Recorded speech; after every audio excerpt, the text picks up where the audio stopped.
How's everybody doing today? Can't believe it is the last... We've finished with Taskmaster Series 11. It's ridiculous. What's the situation? The situation is, I can't believe that it's the final. It's gone so quickly. So ridiculously quickly. Oh God, my hair's a mess.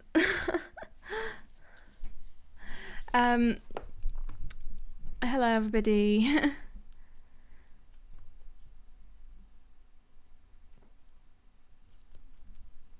Hello.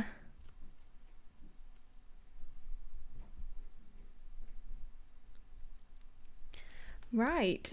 I think we've got a lot to cover today because we've got so obviously the final, all of that to talk about, and the series as a whole, and then series 12 has been announced as well, which is insane. I feel like I should say, if you haven't seen the final, don't watch this because we are going to spoil who wins.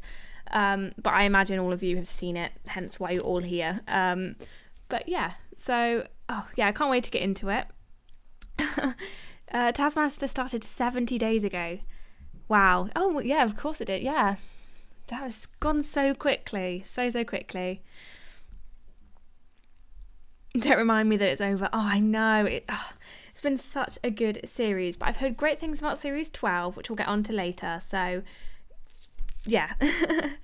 Have you seen the US Ghost trailer? I have. I'm planning a video on that, so that should be out soon-ish. I haven't filmed it yet, but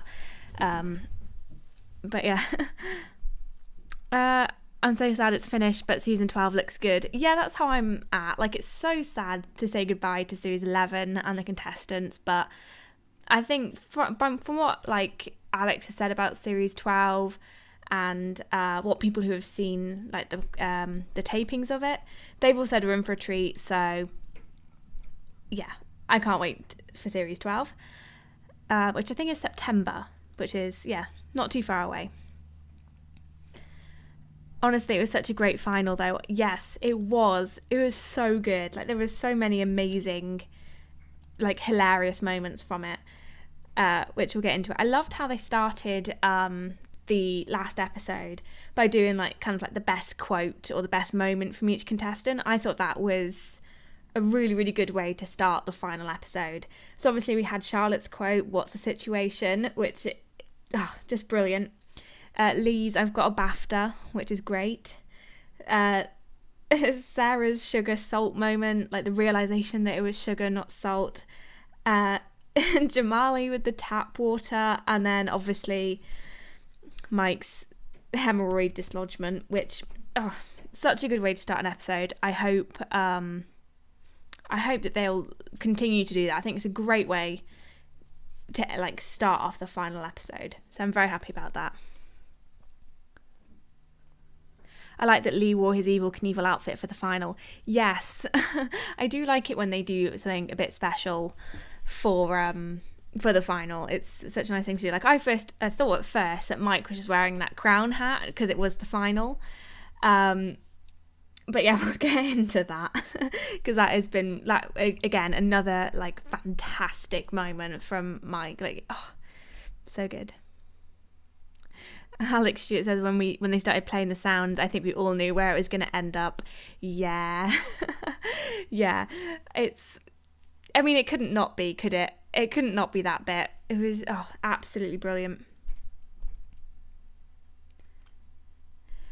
Mike's hair made this episode for me. Yes. Oh God, it's so good. The reveal of it was just amazing. And before I listened to the podcast, my first thought was what if this wasn't this last series, the last episode's prize task, and it was prize task number 4? Would he have shaved his head? But apparently, according to Alex, they moved it to the end because obviously it's a really good moment for viewers and the final episode. But I wouldn't have been surprised. But obviously he would have done that in between tapings as well because they do 2 a day. So they would have filmed series episode 9, and then he would have gone back, shaved his head or got someone to shave it, all in prep for the final episode, which I think is just amazing. Yeah, at first I thought he just wore the crown for fun and was not going to reference it at all. Yeah, that's what I thought. Like, he was just like, oh, he's wearing a funny crown because it's the last episode of the series. But yeah, let's get into the prize task. So the prize task was the thing that makes you look the toughest. Yeah, so Charlotte brought in the leather cap, which is simple and I think quite effective. I like how it was like, caps are tough and leather is even tougher, which I agree with. Leather, I mean, yeah, I wouldn't have gone with that if I was to bring one in, but I think it was a good one. Like, it's not too bad. It's kind of just straightforward. And then with Lee's was a weird one for what makes you look the toughest. So here was obviously the coat hanger. And I was thinking, like, where on earth is he going with coat hanger? And not what I thought at all. Don't think anybody could have thought this. But a friend who got mugged, so wore it on his head as kind of a thing to warn off other muggers because he wouldn't mess with someone who's got a coat hanger on their head. Which is a weird logic, but I guess they wouldn't. Yeah, very odd. But yeah, I didn't get that one, but I think it was supposed to be. Not going to get that. Alex Stewart says, I honestly don't think there's anything in the world that can make Charlotte look tough. No. No. My first thought was like a machete or an axe, like just simple kind of bring in something dangerous. Yeah. Tracy says, I thought there was something crazy coming from Mike because he appeared on a Horne Section live podcast and Alex asked something like, so it grew back, did it? I expected him to shave his mustache. Yeah, I heard something about that. And I thought his mustache as well. I thought he was going to shave his mustache at some point. Which is, yeah. I can't remember. Probably someone referenced it from that podcast. But yeah, I thought he would shave his mustache at some point. Yeah. Video Void says she's so adorable she could never look tough unless she brought a gun. I mean, I guess he could bring like a fake gun. Obviously, I don't think he could bring in a real one, but yeah. Of all the things I describe as tough looking, I'd have to make a very long list before I got to a coat hanger.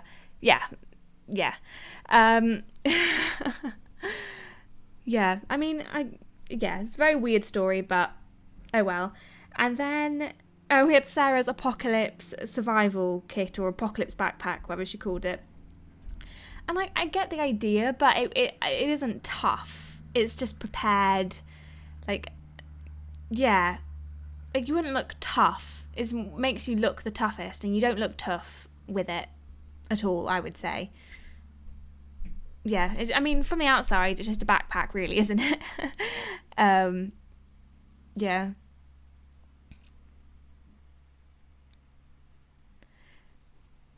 Yeah, I liked it, but again, it just didn't really fit the criteria. I don't know what it would have fit, like, if she'd had, like, a knife in that or something,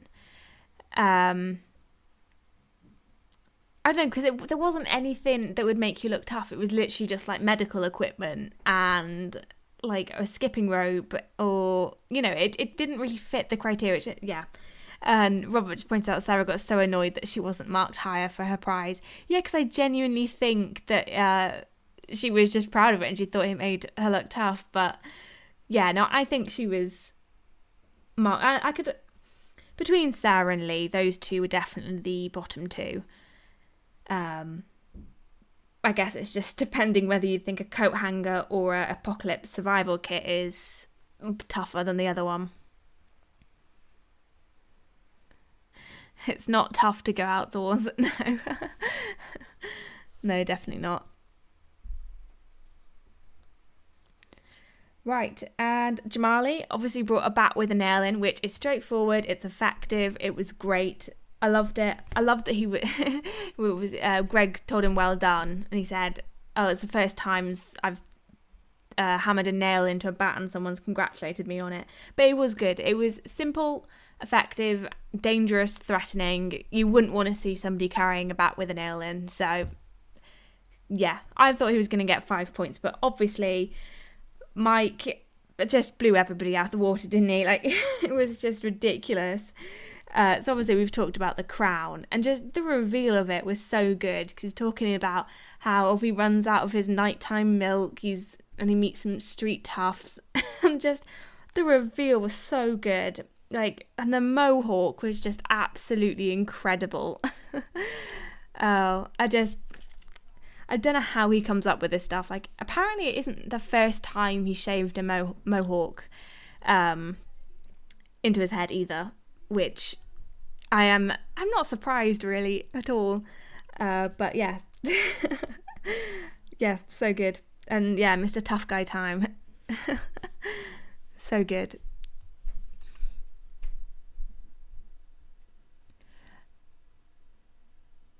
Emma says, I saw a picture of Mike's new hair online a couple of weeks ago, but I forgot about it. I thought it was just an edit. Yes, it did get leaked. I saw mentions of it, but I never thought, oh, he's actually shaved a mohawk into his head. Like, I'd heard people talk about it, but I genuinely didn't think he's actually gone and shaved a mohawk. But he had, which I should have saw coming, really.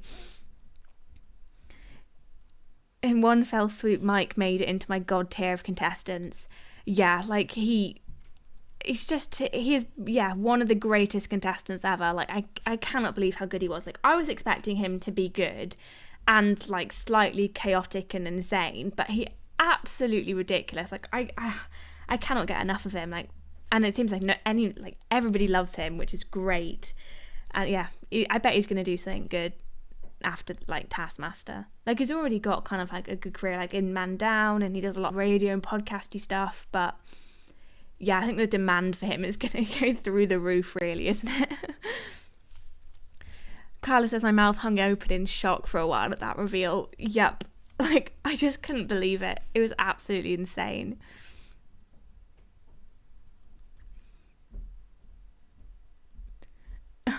It would have been really brutal if Greg said it made him look silly and marked him down. Yeah, they talked about that on the podcast. Like, it would have been funny for Greg to like give him not 5 points, but he wouldn't have got away with it at all, because everybody just loves him so much.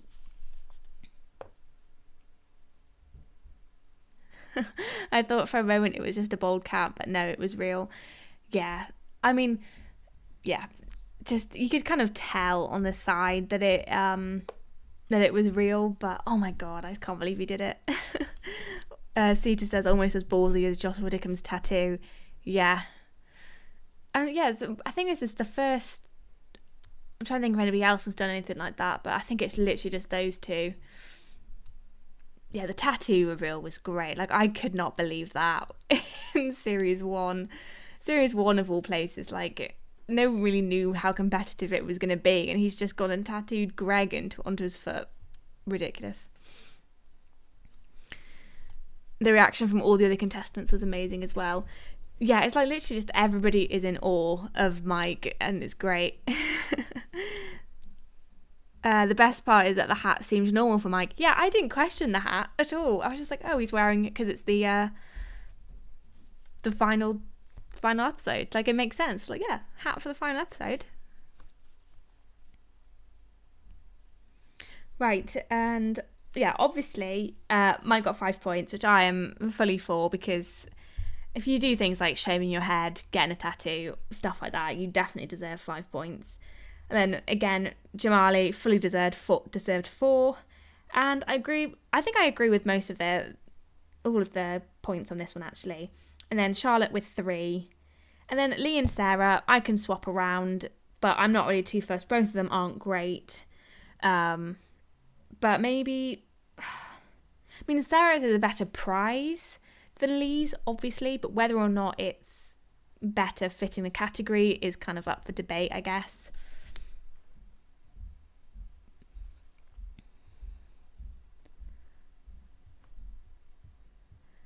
I thought he was propheticized.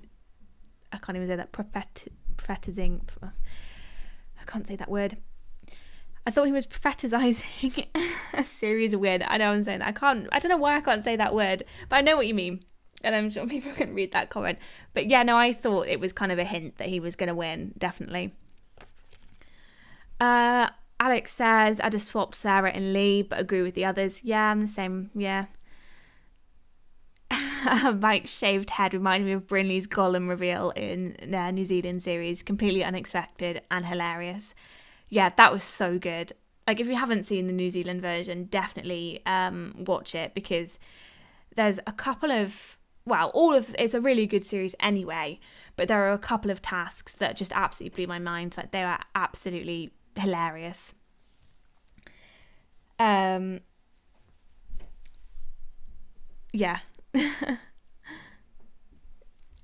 Okay.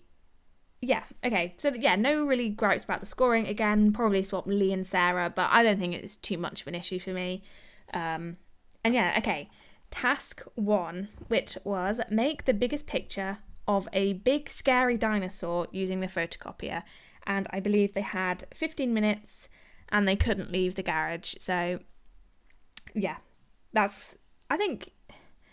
I feel like this task would be better if we saw a bit more of the contestants like actually doing it.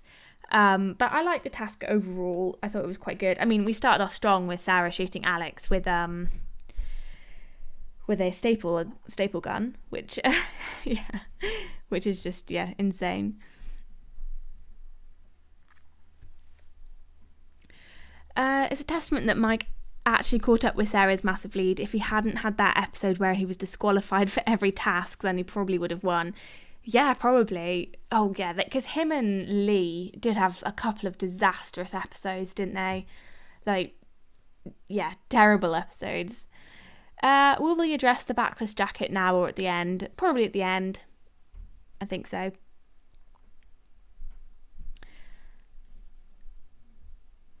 Alex was very proud of his backless jacket. Yeah, he was.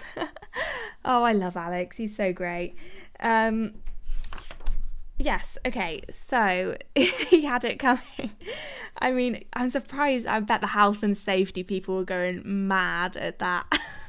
Like, I thought, like, when she brought in, that detector for the walls where it detected when there was, like, electrics, I thought she was supposed to be, like, kind of, like, good at DIY, but she didn't know what a drill was, and now she doesn't know what a stapler gun is. So I don't know, I thought she was kind of like a practical hands-on DIY person, but yeah. Sarah looked genuinely horrified. Yep. I would be too. Oh, Jesus Christ. Sarah hitting Alex on the lip and her panicked reaction and his laughter had me in stitches. Yeah, because it could have gone so wrong. Oh my God. Yeah, I'm glad he was okay, but I would have felt so guilty if that was me. Alex says, I did wonder what Lee was photocopying, was thinking how they're going to show it on TV. Yes, I didn't think he was photocopying his belly button at first, but yeah, I had the same thoughts. The health and safety on this show is just Greg saying to do whatever you want to Alex. Yeah, I wonder if Alex has to sign something that he won't sue the production company if he gets injured or anything. Because there's been some close calls, like as we said in another I think it might have been the last stream about reliving Rod's javelin throw through the caravan. Like, that could have gone terribly wrong. The stapler could have gone terribly wrong. And when we get on to the next task with the weighing them, I genuinely thought Alex's head was going to get stuck in the bucket. But that's for the next task.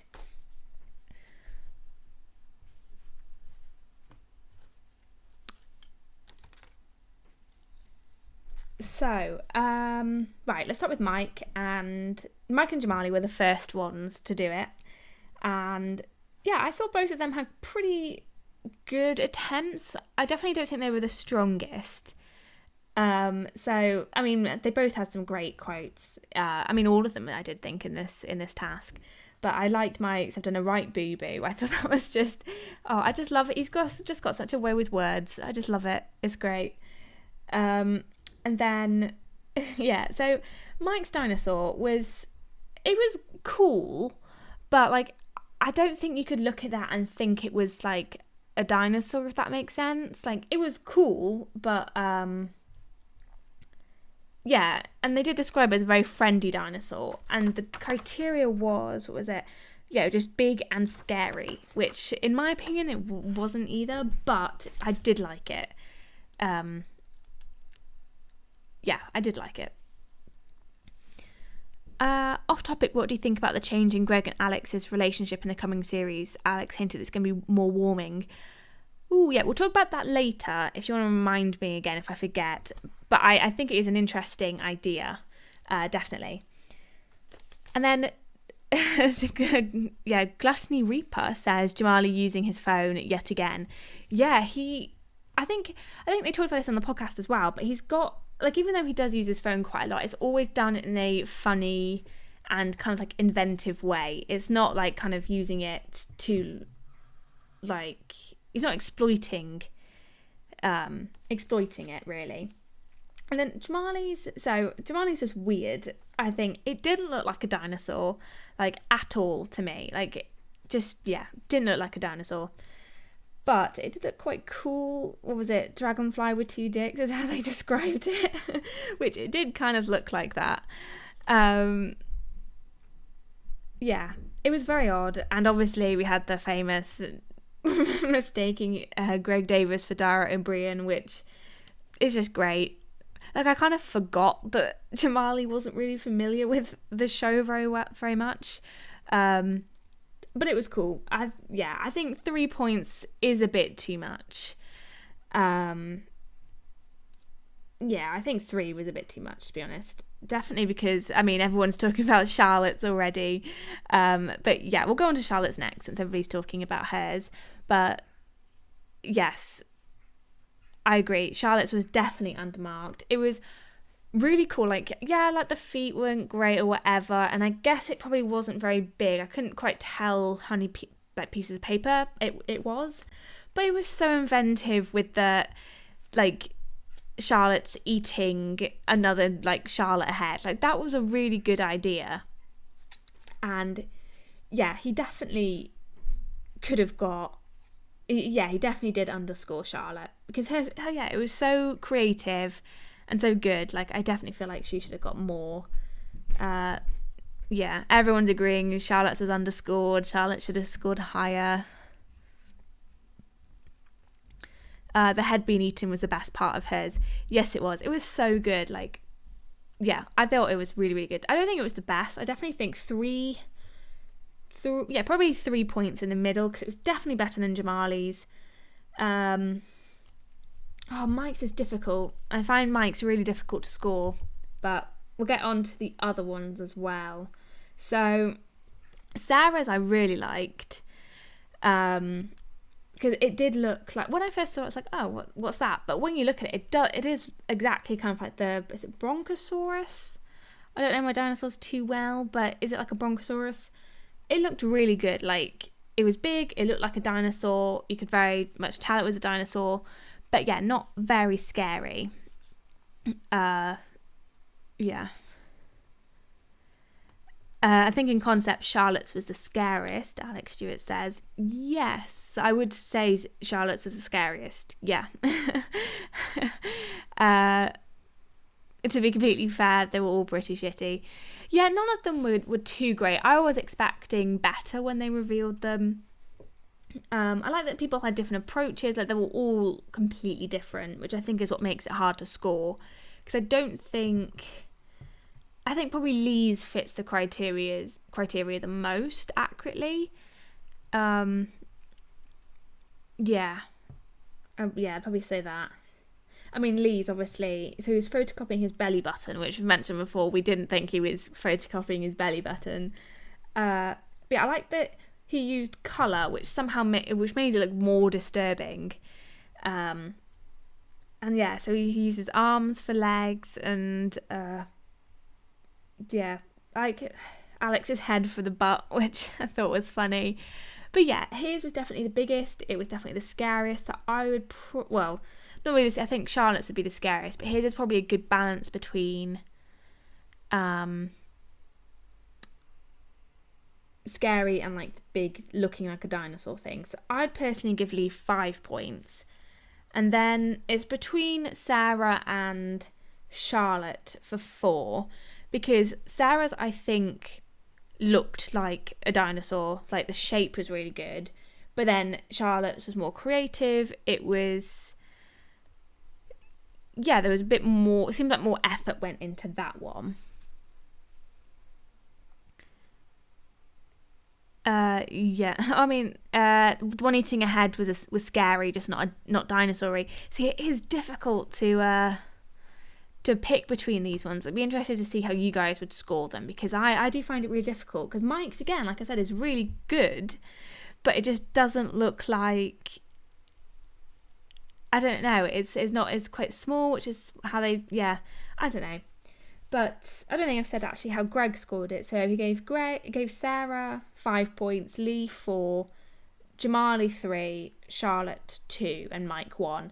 I think at the very least Jamali deserved 1. I think his looked the least like a dinosaur, and yeah, it just didn't look like a dinosaur at all.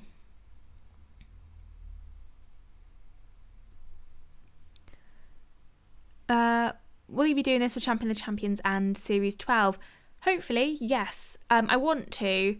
Obviously, I don't really know what I'm doing next year with job-wise and everything, but I am hoping to, and I can't see why not. Let me just put it that way. Emma says, I think Sarah using her arms to do the outline didn't hit as well as it was supposed to. The others did detailed bodies with parts. I think her interpretation just looked like 2 long arms. Oh, fair enough. But I personally quite liked it. I liked that it was, for me, it was clearly kind of like a dinosaur shape, but I can definitely understand that. So, okay, Alex is gone. Lee 5 points, Charlotte 4, Sarah 3, Mike 2, Jamali 1. Yeah, I think that's a good ranking, yeah. Caroline says, to me, Charlotte's felt like a real whole being, whereas Sarah's felt like a collage not sticking together. Interesting. Yeah, they didn't quite line up, the things, but yeah.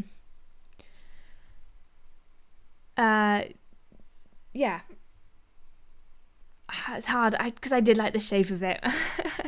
But yeah, it definitely didn't line up. I think Charlotte's just I think Charlotte's was more creative. Yeah.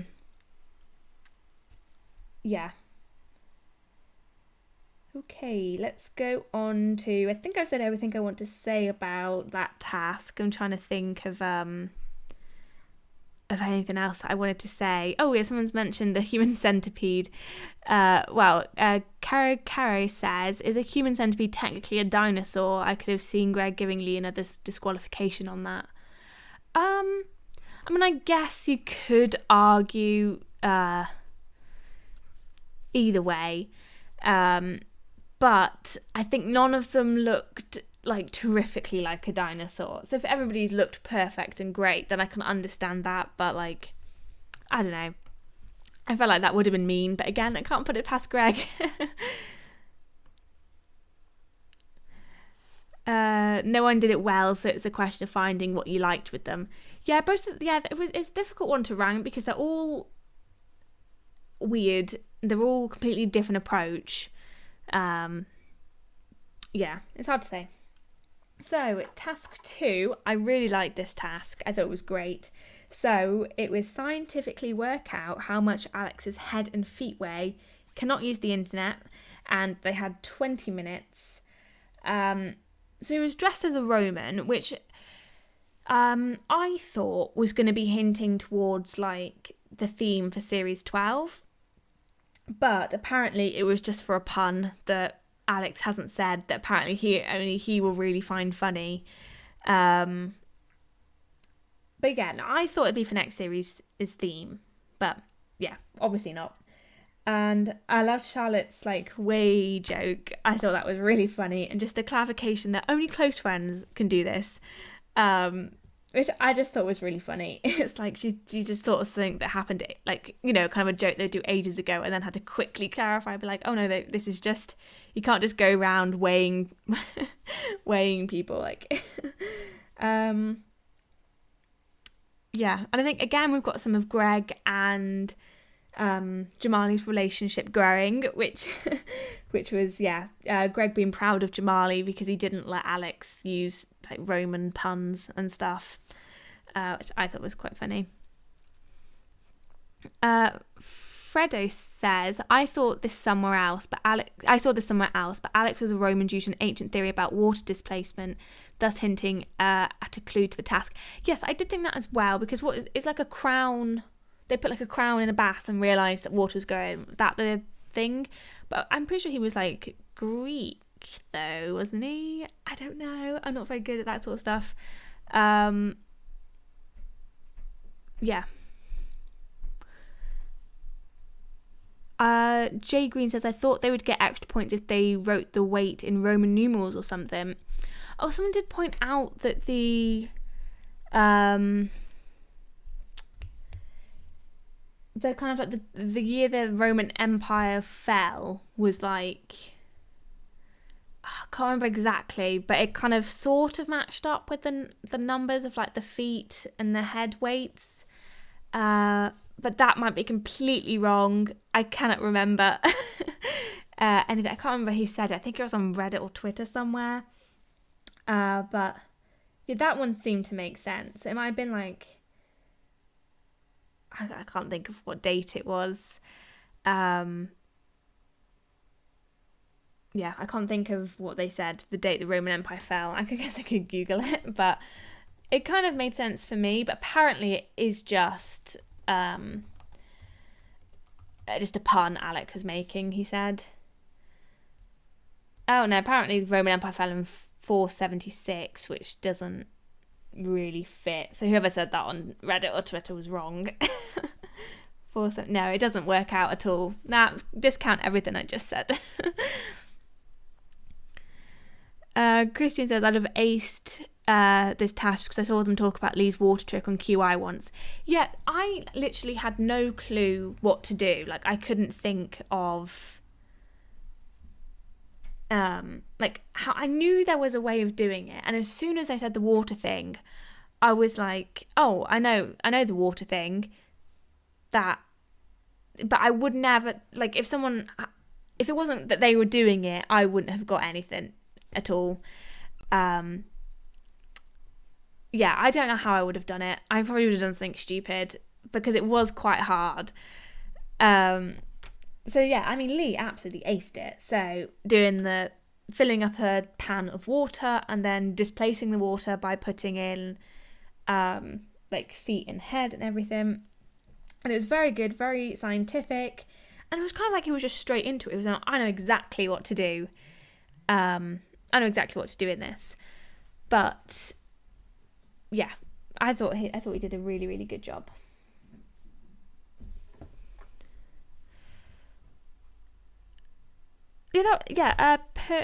Pernicon, I don't know. The Roman Empire fell in 1453. That was a date I was thinking of.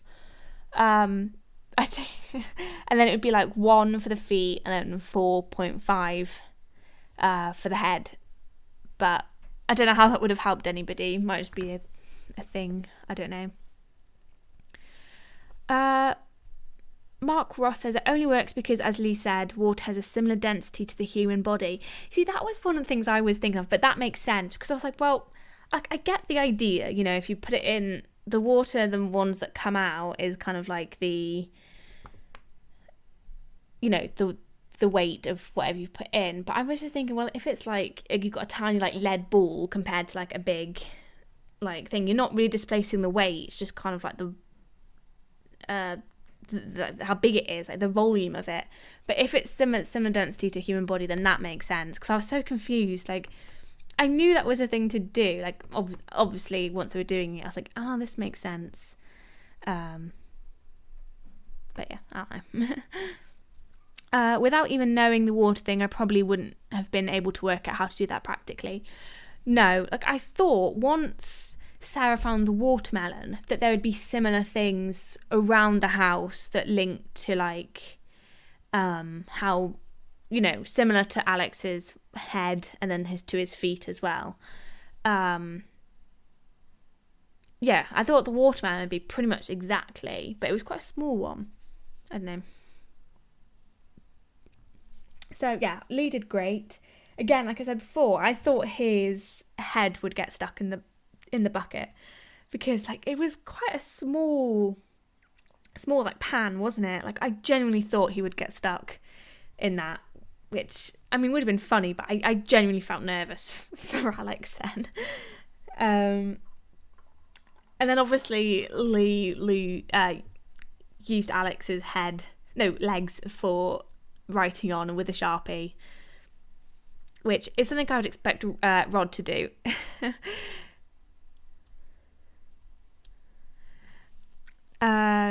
Christian says the Roman Empire has about 20 different dates for when it fell, depending on who you ask. So if it was a clue, then it was pretty harsh. Okay, yeah, that makes sense because everybody's saying different things in the chat, and I have no idea. But yeah.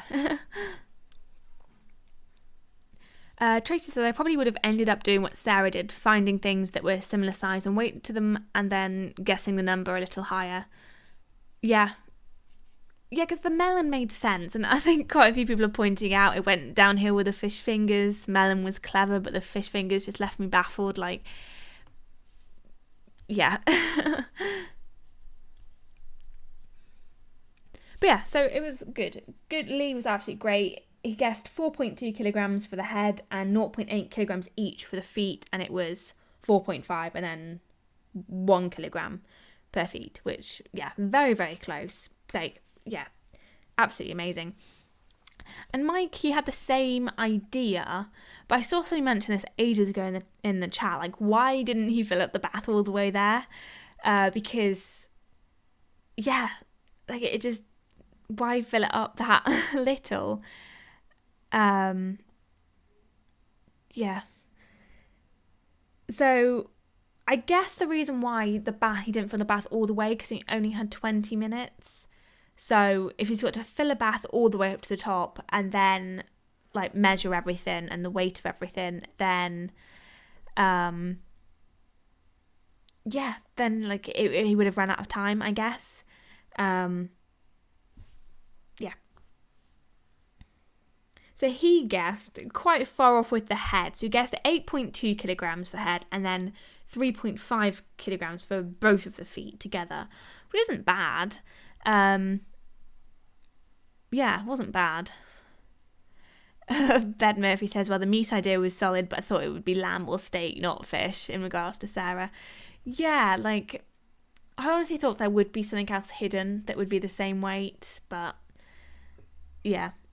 I'd estimate 10% of his body weight, which was reasonably close, but wouldn't be exciting TV. Yeah, that sounds right. 10% for the head. Like, how would you do it with the feet? Like, oh god, I'd have no idea. Like, yeah, no idea. And then Charlotte kind of had a good-ish idea, I would say. I mean, she got pretty close.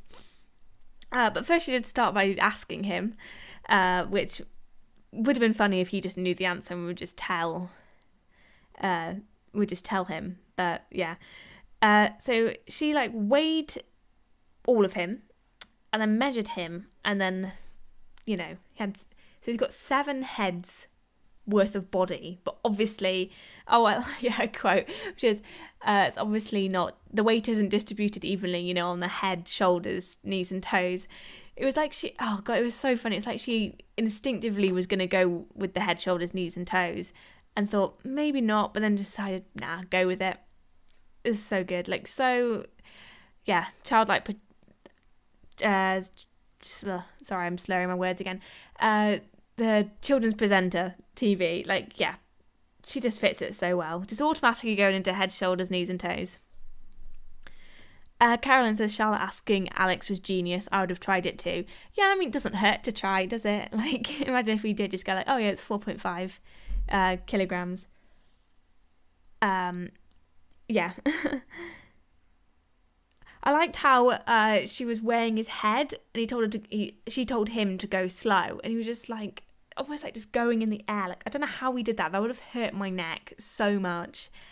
I can see people talking about Jamali in the chat, and I mean, to be honest, I probably would have done something similar to Jamali because I just had no idea how I would have done this. So, yeah, he just weighed him, tried to weigh his head, which obviously just showed error for everybody, and then took the idea that because it's saying error, it must be heavier than the weight of the scales, which went up to 40 kilograms. And so he gets 40 kilograms, which, I mean, I guess I would have struggled with this so much. Yeah, I mean, I don't know what I would have done at all. But I probably would have figured out that 40 kilograms just for your head is wrong. Ben Murphy says if it was Catherine Parkinson asking, he probably would have told her. Yeah, maybe. Jay Green says Matt Bainton had the same head, shoulders, knees and toes moment in Ghosts. Yes, he did. It was funny.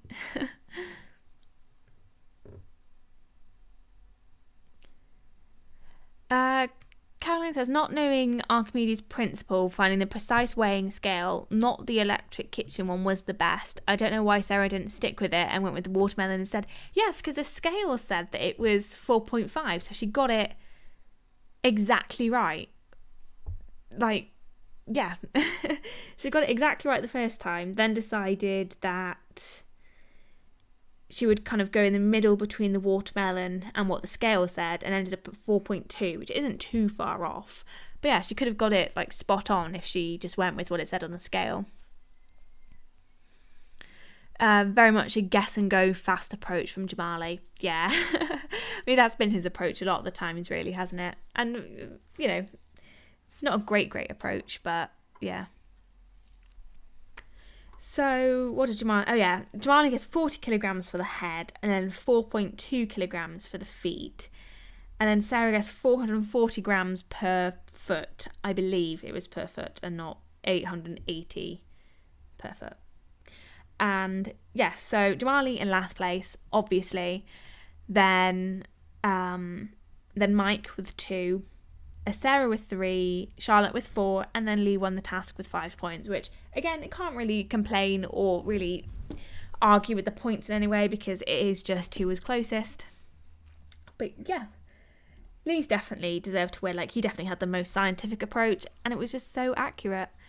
Yeah.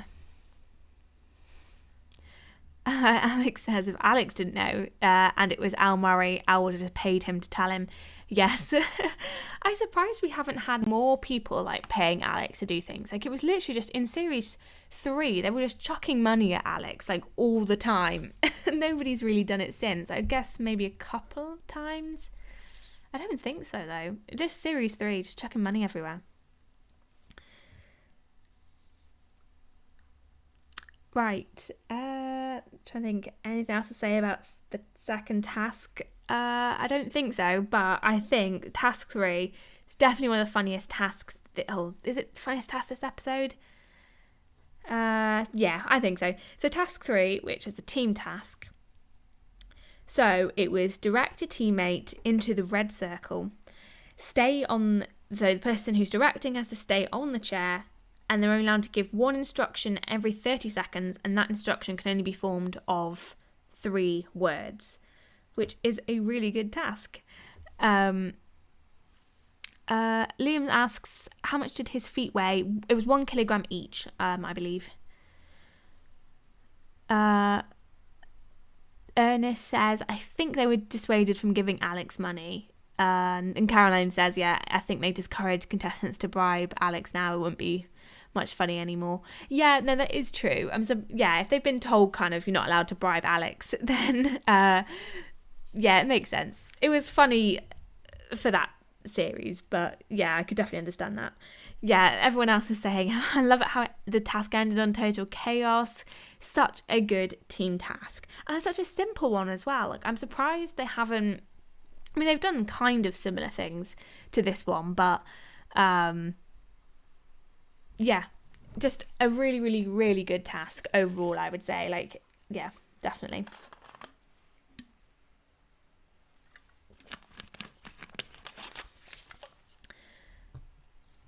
Robert says, this was such a brilliant task. I think they maybe could have given Sarah 4 words instead of 3. Yes, obviously, this is one of the tasks that disadvantaged the team of 3, which, as we've said in live streams before, one of the teams are going to be disadvantaged in one way or the other, and it kind of like balances itself out. But yes, obviously, the team of 3 struggled with this one. Project J109 says, did the task specify the goggles must stay on? First instruction should be take off goggles. Yeah, I don't know. I mean, Robert says yes, they had to keep the goggles on. It probably did say, but I wouldn't be surprised if they could have done. But yeah, I mean, people said this for the other blindfold task, which was I can't remember what episode that was in, but yeah, I mean, it's risky. It's definitely risky. Yeah.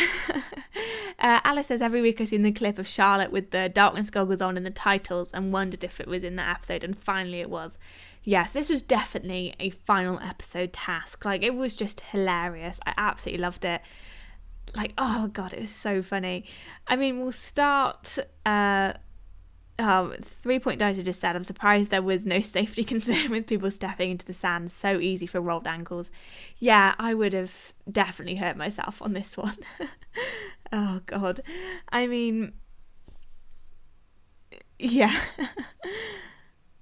Caroline says, would it have been easier, it would have been fairer if Sarah only had to get one of her teammates into the red circle? I think that's what I think they were allowed to do that. Like, it was just for Sarah because she had 2 people to direct. It only had to be like one of them. Yeah, I mean, the task couldn't have gone really any better, could it? It was just descended into absolute chaos. I absolutely loved it. So let's start with Mike and Lee, since they were first shown, and they were so good. Like, for people who had, I believe, only met during the team tasks, they have just such good coordination with each other. Like, it's like they've kind of known each other for years and they know exactly what the other person's thinking. Like, they did an absolutely brilliant job. Like, Lee's directing was really, really good, telling him to do like 20 steps instead of Sarah, who was just telling him to run, or telling Charlotte to run, sorry. And yeah, it was so good. I think definitely the approach to this one is to do, tell them how many steps to take, because otherwise you are going to end up either like going too far and stuff like that. Robert says, Mike has always seemed like he just done this before, and Alex saying Mike and Lee made it look like a normal day out in the park. Yeah, they're just straightforward. They just seem to know each other so well. Yeah. I loved Mike's fall. So good, like, especially with the sand, it did like the loop thing. Yeah, so good, so good. Reminded me of the blind scooter task in series 8. That was a riot as well. Yeah, I think that was my favourite task from series 8. Oh god, it was so funny. I remember just like crying at that one. Just absolutely hilarious. Yeah, I liked, again, Mike just kind of like dancing around the red circle. Like, he was so close so many times, but obviously it didn't really affect them that much because they did it in 4 minutes and 10 seconds, which just seems like unreal. Like, even if the group of 3 had done it fairly quickly, I don't think they could have beaten 4 minutes. That's just insanely quick. Addie says, Sarah just shouting run absolutely cracked me up. Yes. Yeah, absolutely brilliant. I mean, yeah, let's talk about the group of 3. Like, there's so much. I've so many notes about just this one task. And yeah, Alex Schutz just pointed out, I loved how when Alex said they took 4 minutes, you could see the other 3 realised. Yeah, like, just Charlotte had just like put her head in her hands, and oh god, it was so good.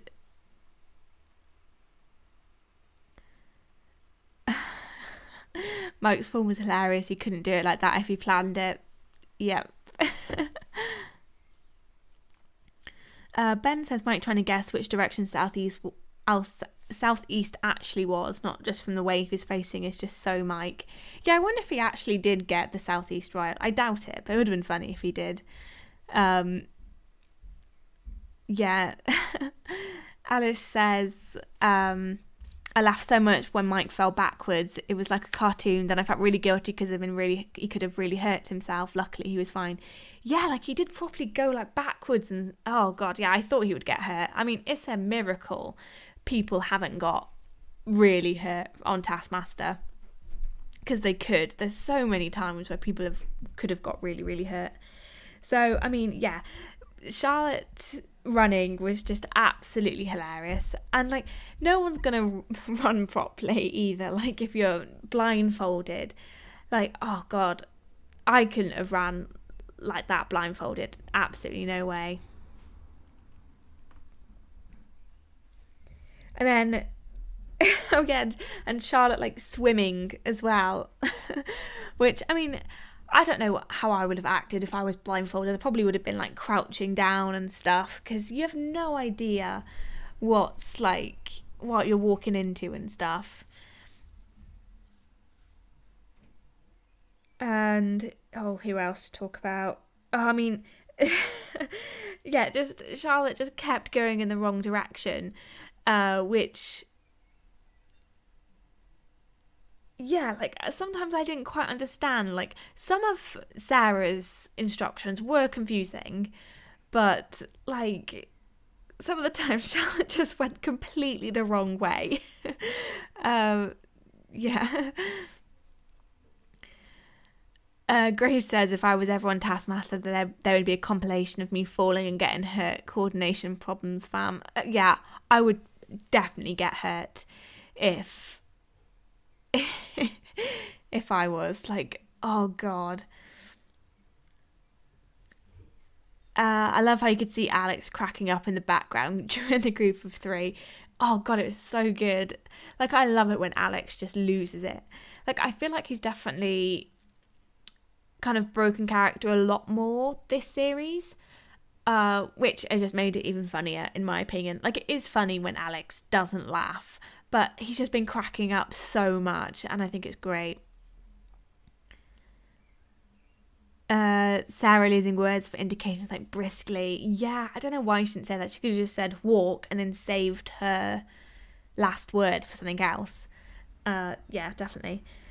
And then she also sent Jamali walking into the bushes, like there was nettles and stuff everywhere. And my favourite shot, I think, of the entire series was Charlotte, like, lying down, twirling her ankle. Like, why? Maybe she did kind of hurt her ankle in the sand and she was, like, twirling it to make it better. But that is one of my favourite shots. Just the absolute chaos. And then Charlotte's just lying there, like, twirling her ankle. Robert says, I'm just imagining Richard and Daisy getting so annoyed at each other if they did this task. Oh, my God. Like, yeah, I can't even imagine. They would have just been swearing so much at each other. I mean, if they get that annoyed drawing a hippo, then I don't know how annoyed they would have got at each other with this one. Oh,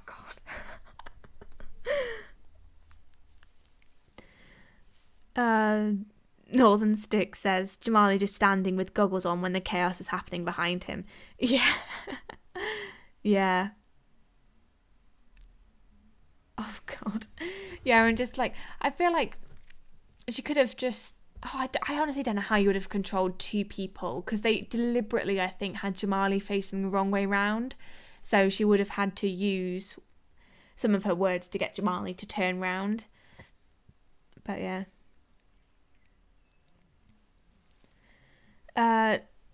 Don says Charlotte did say she'd been burnt, so I imagine she was lying down for safety. Yeah, I didn't know what she meant by that. Like, was she actually burnt, or maybe like nettles, or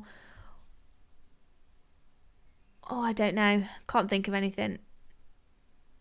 Yeah, I didn't see there wasn't any fire anywhere, so I don't know how she actually got burnt. But yeah. Alex says 180 degrees left was the fastest communication breakdown I've ever seen. Yeah, Like, you just saw Charlotte question whether she just meant turn 180 degrees or turn 180 degrees and then turn left. Either way, like, yeah, not great. Not great. She missed number of steps, biggest miss. Yes, she definitely... yeah.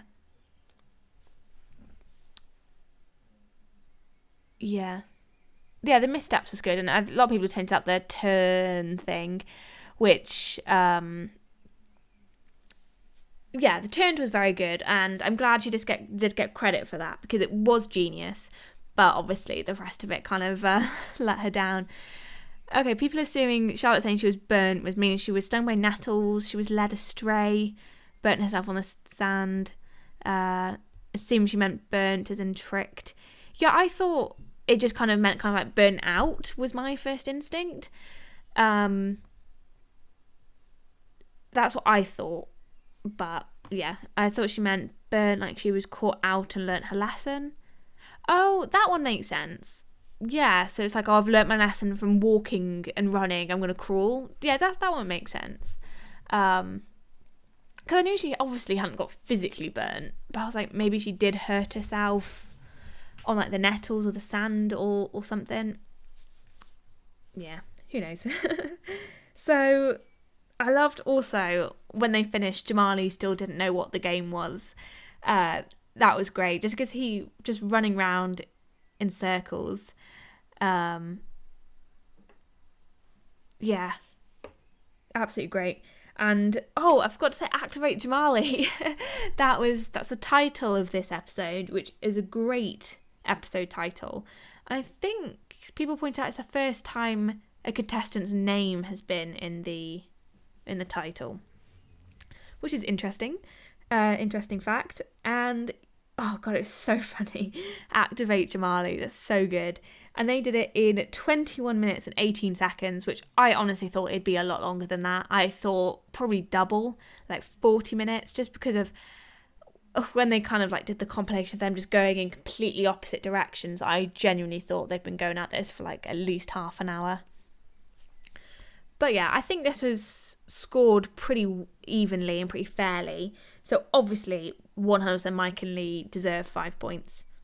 And then they gave the group of 3 2 points each, which I think is quite fair, to be honest. I can understand if people think they should have been given 1 point, but I think 2 points is fair. I feel like Sarah only activated Jamali because she felt sorry for him just standing there. Yeah, well, another thing might have been she just thought, well, Charlotte, I'm not communicating with Charlotte very well. Maybe I'll have a better chance with Jamali. Yeah. What did Jamali say at the end? I didn't fully catch it. At the end of the task, I think he said just something like, oh, what was the game? Or something like that. Or I don't understand what was the game. Basically saying he still had no idea what he was doing after he'd taken off the goggles. Is this the only episode title that is not from Mike or Greg quoting Mike? Ooh, I think I don't know. I think someone else got quoted. I think Charlotte's been quoted. Well, Greg saying something about Charlotte, the octopus and like something. Can't quite remember. Caroline says, I was afraid they would have been disqualified because Sarah sometimes uses 4 words. At some point she says run twice, making it 4 words, and Alex tells her to be careful. Yeah, I think... Yeah, I mean, I think if it just accidentally one time saying 4 words instead of 3, but I don't know. I think it would have been mean to disqualify them. Again, like I said, I can understand giving them 1 point, but I think 2 is fair. I feel like most of the time the scores are arbitrary. Yes, I mean, they definitely are, aren't they? Definitely are. I feel like Greg scoring this series was the most questionable to me. Yeah, apparently it's the harshest the contestants have been judged, comparing like how many points each contestant has in relation to everybody else's, like on other series. Yeah, I think, I don't know, I have felt everybody has been kind of like quite strong, but maybe because they've all been quite good, they've had to be a bit harsher with the scoring. I don't know. It's quite hard to say. I love the task because it was so simple yet so tricky. Yeah, I think is one of those great things about Taskmaster. Like it is just, yeah, it's sometimes the simplest tasks that are the trickiest and the funniest. Ben says Sarah should have got 1 point and the others 2. Oh, I don't know. Everybody was kind of as bad as each other. Like they weren't. I mean, yeah, I think you can definitely argue that. Definitely. Right. I think let's go on to the final task of the series, which again was another hilarious one. So, first of all, I loved the visuals of it. The visuals were really good. So just the first starting up with them behind the screen and you could just see their head through it was just really, really good. And then we had Alex's back. We may as well talk about that.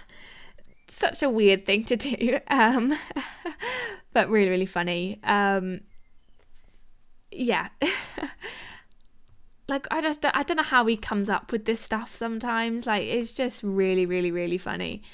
Well, when they said his back would be hairy, I was imagining it to be more hairy than it was. Yeah.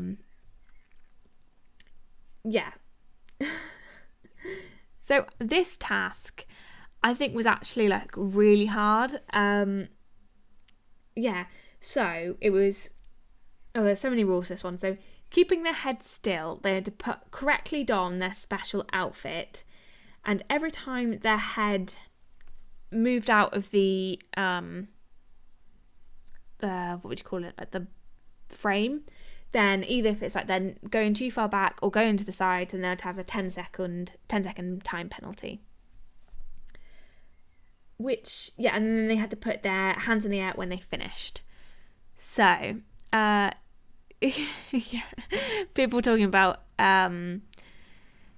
Alex's back. He was so proud of something that was just so odd. Yep.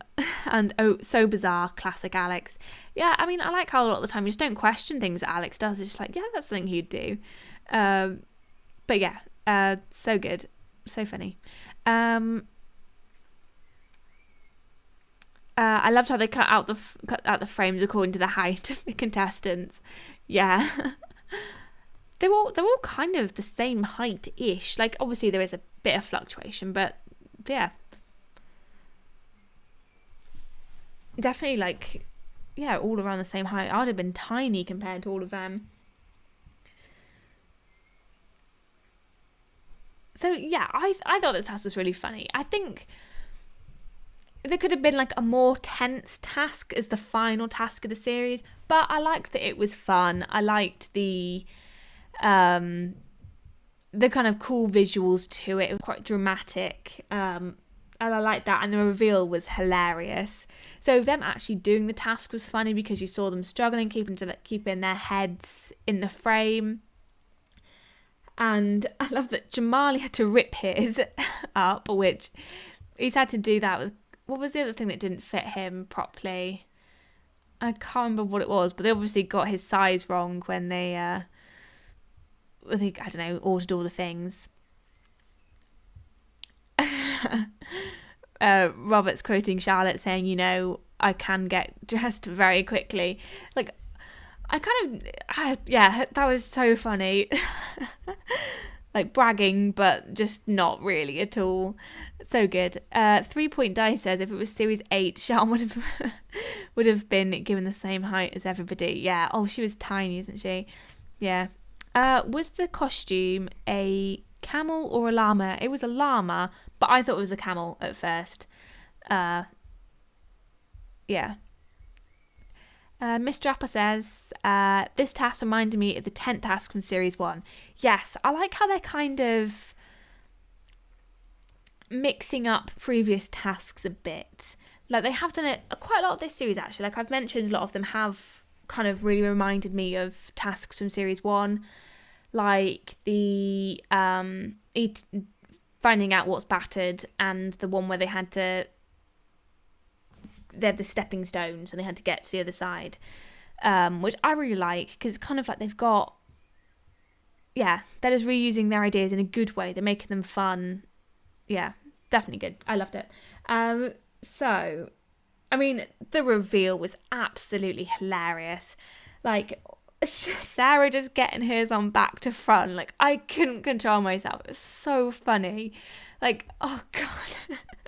And because she was the only one who got her outfit on wrong, it was just absolutely hilarious. And people have mentioned in the chat Charlotte getting it on absolutely perfectly. With even Alex saying, like, how did you manage to zip it up on the back? So good. Robert says, when they did the spin, I was amazed by how well Charlotte had put the outfit on. Yeah, she definitely deserved to win this one. Like, 100%. It was so good. Especially because she won and she still managed to zip it up, which, so good. Nicola says, I was impressed Charlotte zipped hers up. Mr. Apple says, the final team task reminds me of the wheelie bin one from series 4. Yes, it does. Definitely does. I like the kind of ones where it's team tasks and one's blindfolded and stuff like that. So good. The camera sure lingered on her tail. Oh God, it was so funny. Like, there have just been so many hilarious moments this series. I've absolutely loved it. Carla says, after Sarah's performance this episode, I genuinely couldn't tell who would win between Mike and Sarah. Yes, it was. Oh God, it was so close in the end. So close. Alice says, I thought Sarah had done that deliberately, as if it had been extremely, as it must have been extremely uncomfortable to have it half twisted round. Yes. I mean, I think she said on the podcast, like, she'd literally got it on and realised it was the wrong way round, and then just had to improvise. It was either twist it round or take it off and put it back on again. So she would have lost it either way.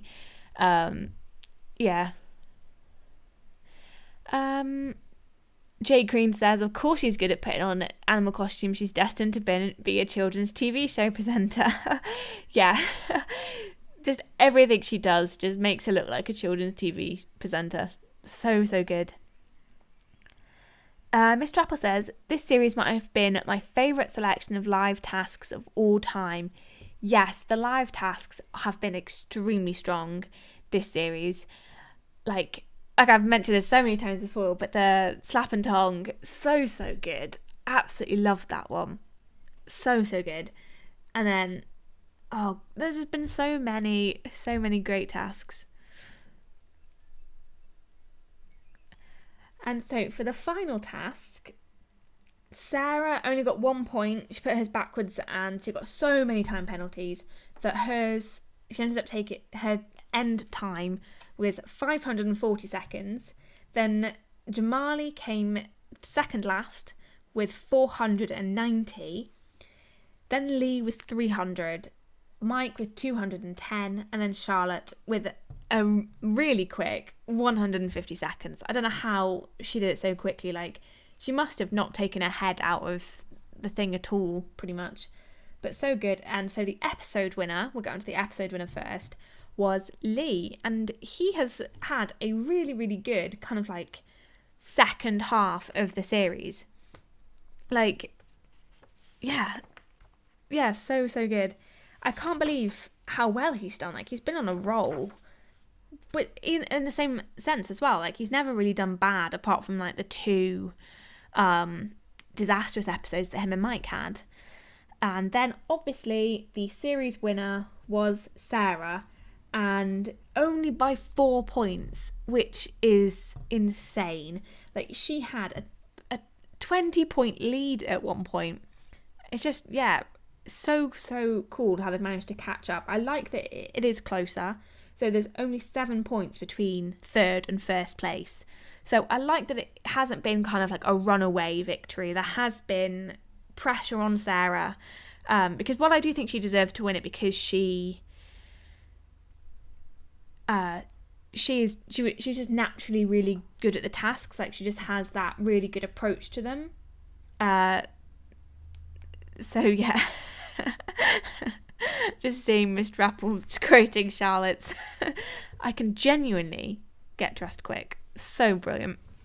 And yeah, people pointed out this the first episode ever, first series ever that they've been ordered by their seat numbers. So Charlotte came last with 125, Jamali then second to last with 137, jumped quite up to Lee with 151, then Mike 154, and Sarah 158.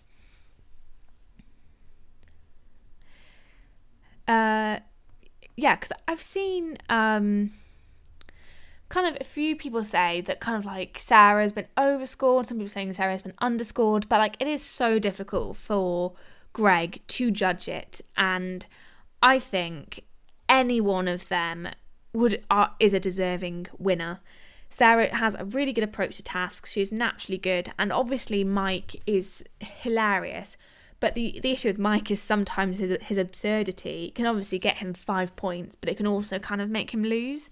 But yeah, him and Lee are willing to kind of dedicate themselves to just being funny. And obviously I think Sarah was hilarious as well. But yeah, obviously I think Sarah deserved to win. I'm very happy with that. Obviously, I think it could have been a bit more tense at the end, but it was good. I'm happy with Sarah. The only thing I would say is it would be cool to see Mike in Champion of the Champions and see how far he would go with that, because obviously like he's, just done so much crazy stuff in this one. I just wonder how far he would have gone in Champions, because I think he would have gone insane. Like, what would he have done? Like, he shaved his head in this one. What would he have done in Champion of the Champions? But, yeah, Sarah, absolutely 100% a deserving winner. Robert says, real shame Charlotte didn't beat Jamali. Yeah, it would have been cool to see her not come last. But, yeah, Jamali did do quite well. Mr. Apple says, some people have been saying that Sarah hasn't been funny as well, but like she's really good, a really great sense of humour, especially her prize task monologues. Yeah, I thought Sarah has been absolutely hilarious. Like, I literally cannot fault any of the contestants. They have all been so entertaining and so hilarious. And again, they just all work so well together. They all bring a completely different like energy to the show, and yeah, absolutely great. So good.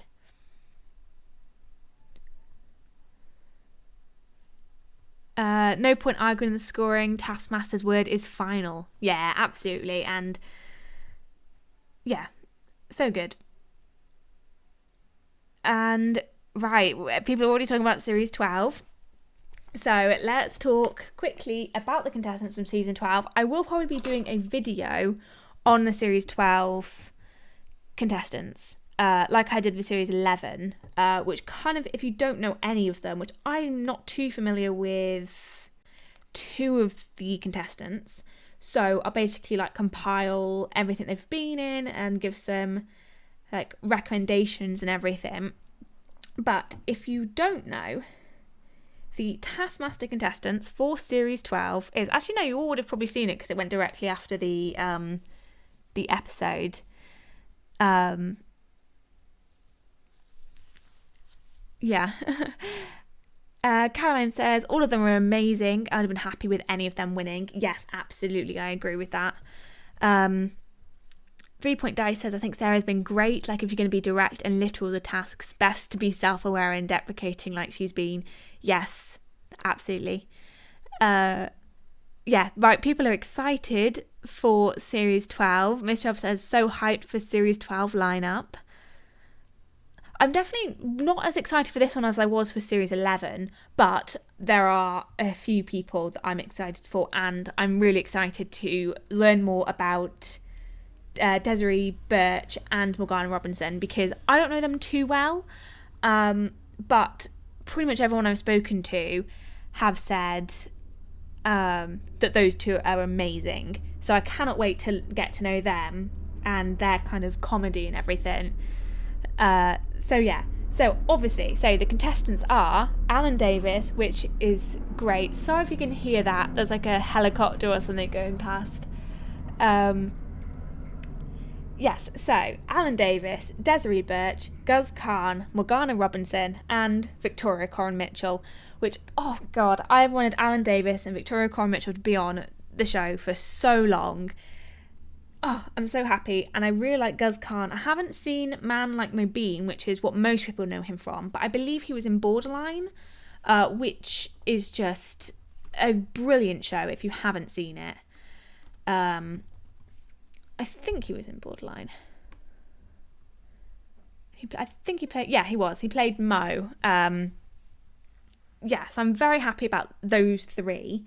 Desiree Birch, I don't know. I hadn't heard of. But people are saying that she's really good. She's quite chill and stuff like that. And I've already looked up Morgana Robinson, and she seems to have some really, really great shows that I can't wait to watch them. And she was actually in, I believe, an episode of Inside Number 9, which I finally started watching. So thank you all for everybody who recommended Inside Number 9 to me, because I think I'm on series 3 now, and oh my god, it's so good. It's so good. Like, I genuinely hadn't heard of it until people started recommending it to me, but I am so thankful that people did, because it's so good. Robert Brooks says, not too sure about Victoria. I like Only Connect, but I don't find her that funny. Interesting. Like, yeah, she's not a comedian by kind of like, that's not her career, you know, but I think she's got a really cool kind of like energy about her. She's been on panel shows quite a lot of times before, and like, she has a really, like, obviously, so she's poker champion, isn't she? So I feel like she could call people's bluffs, stuff like that. Like, there's so much potential for her as well. Yeah, definitely. Don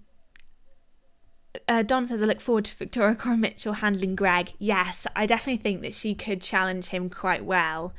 Yeah, definitely. Gluttony Reaper says, Guz will be interesting. I've never seen him do panel shows before.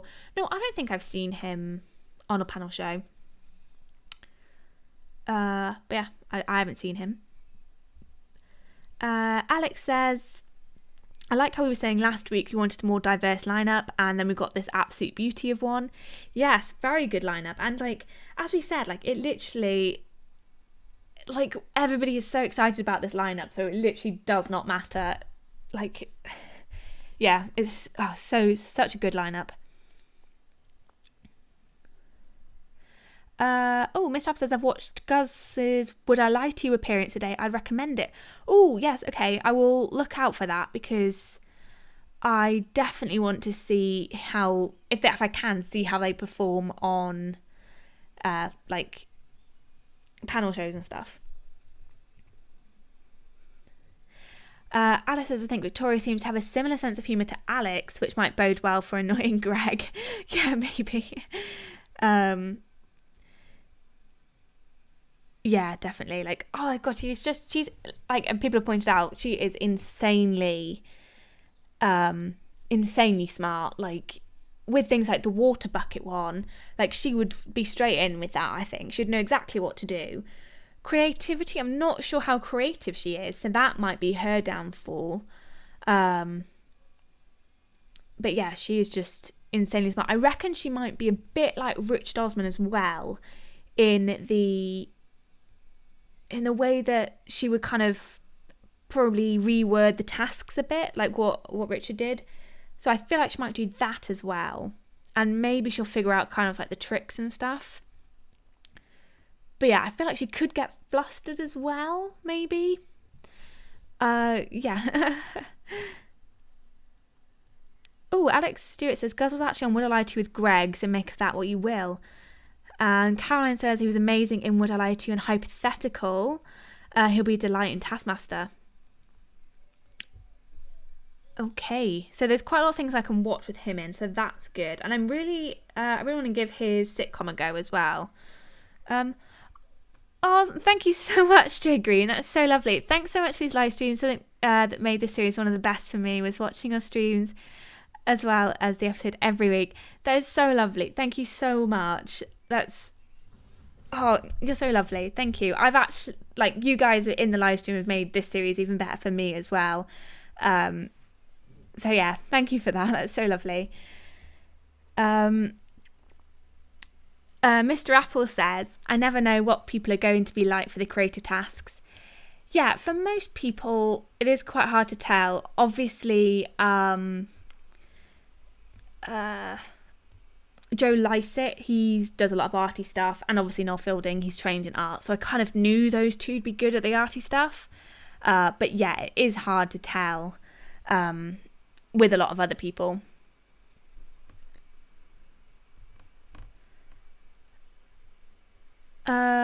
Tracy says, I bet there will be a poker task put in for Victoria since she's a professional poker player. I wouldn't be surprised because they did the same with Paul with the memorising the cards. So I definitely think they'll do that as well.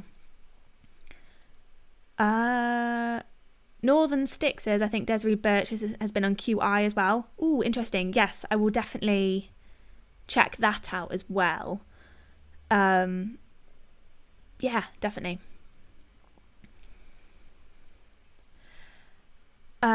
Taskmaster is a really productive show. Alex churns out season after season. It's very satisfying. Yes, it's so good.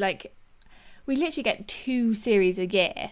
And I can't believe how quickly they film. I think series... Was it 10 and 11 were filmed around the same time?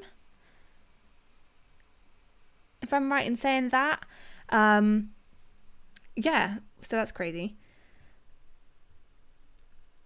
Alan Davies is often portrayed as Dumbo and a jokester, never really bothering with the question, so I wonder how he'll act actually trying to win. Yes. See, Alan Davies is a difficult one because he's definitely hilarious, that's no doubt at all.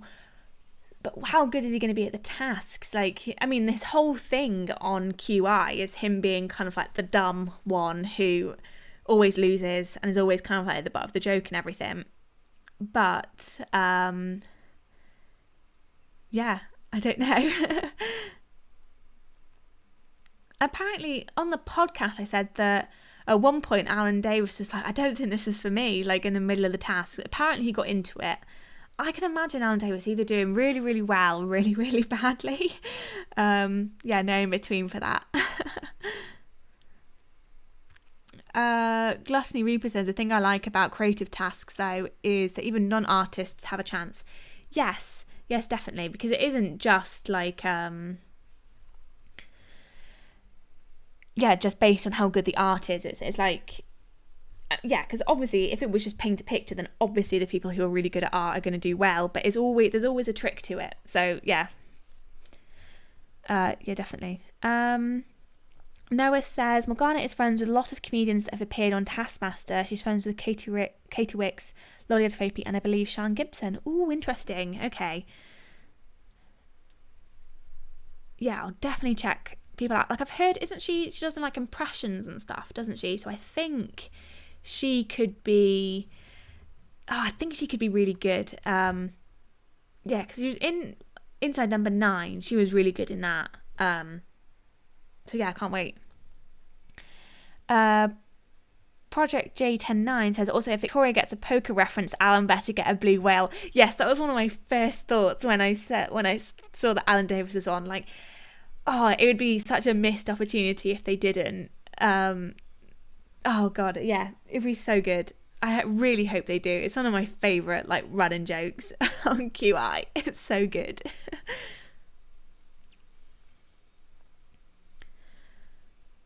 I feel like Taskmaster rips off the fake personas of TV personalities real quick with frustration. So what is Alan Davies really like? We will know. Yes, I think that is one of the great things at Taskmaster. It's you could try and be a character on Taskmaster, but like it would be so hard to keep it up. So yeah, it's better just to be yourself and just, yeah, your true self is revealed with Taskmaster. Like, oh god, I'm surprised like more people haven't kind of like broken down or had outbursts, like proper outbursts and stuff. Yeah. Robert says Morgana was fab as Pippa Middleton in The Windsors, which Katie Wicks is also in. Oh, interesting. I'll check that out as well. I'm surprised I haven't heard of her, like, because as soon as I saw the lineup, obviously I was excited for the 3 that I did know, and everyone seems so excited about Morgana Robinson and Desiree Birch. So, yeah, they're obviously good. So I'm definitely going to check them out. Yeah, definitely. Miss Dropper says, I feel like a few people have managed to be in character on Taskmaster, like Joe Wilkinson. Yes, well, I suppose he's doing the same character all the time, isn't he? And I guess James A. Caster, sometimes some of the things he does are kind of in character. Yeah, definitely with James A. Caster as well. I'm trying to think who else. I can't think of any at the moment, but yeah, definitely people have been in character, but it's kind of like subtly, I guess. Yeah. Noah Smith says she does impressions of Natalie Cassidy and other celebs on her sadly now cancelled TV show The Agency. Okay, The Agency. I think I've heard of that actually. Let me have a look. I don't think I've seen it, but I've definitely heard of it. Oh, I think I'm thinking of the French one actually.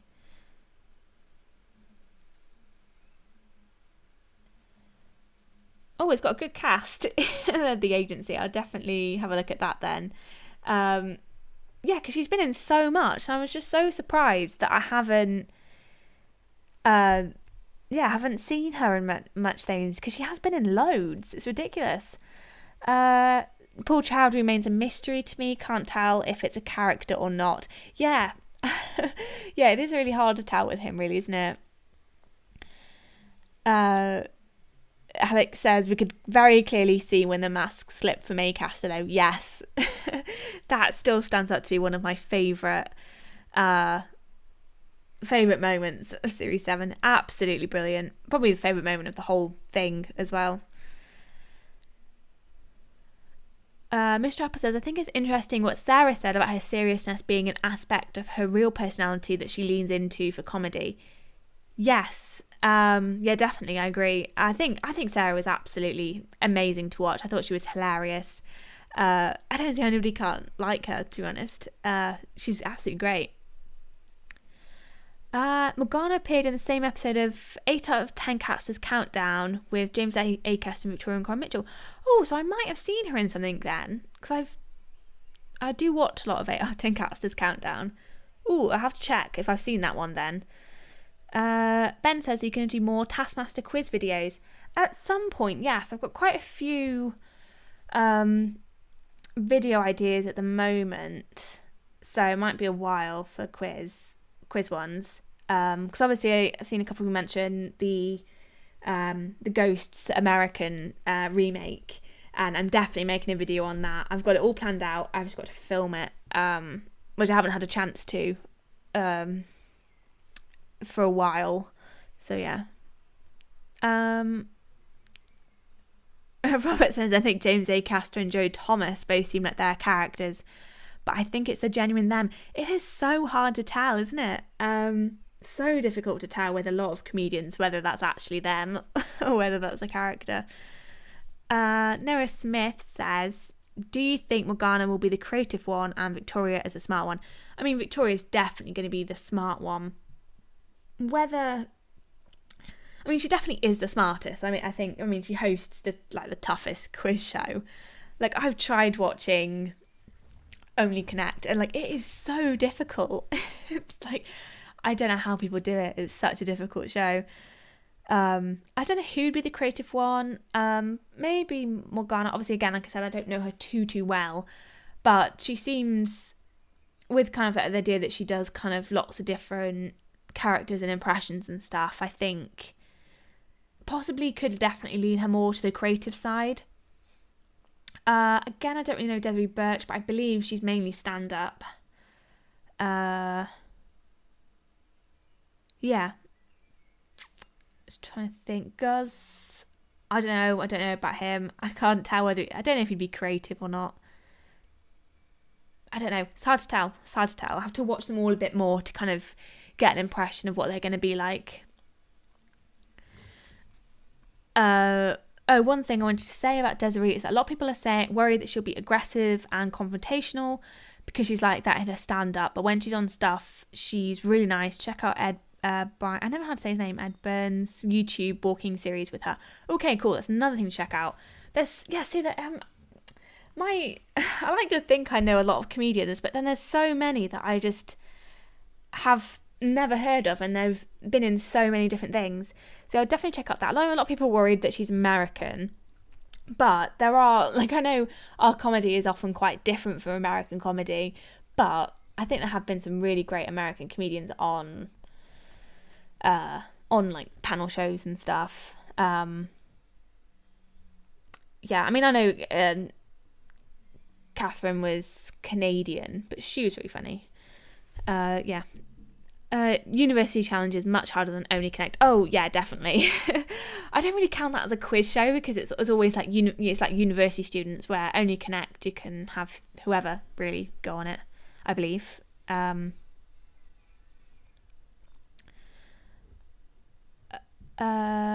Mr. Apple says, but intellectual smarts like Victoria Crown Mitchell's don't always translate to practical smarts, e.g. David Baddiel.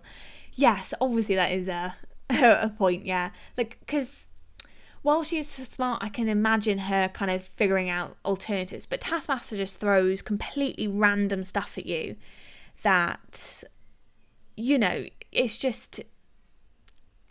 I mean, it will bamboozle the smartest of people, Taskmaster will. So, yeah, I mean, there's definitely the chance that Victoria could be, like, the worst. Yeah, I don't know. Mr. Apple says, I imagine Girls as a James Acaster, Ed Gamble type. Ooh, interesting. Definitely.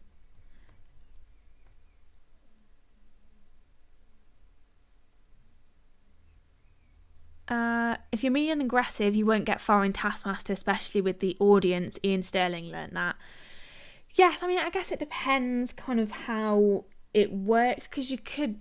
some people have said that Jamali was kind of like, not aggressive, but a bit too much for some people, but I thought it was absolutely hilarious.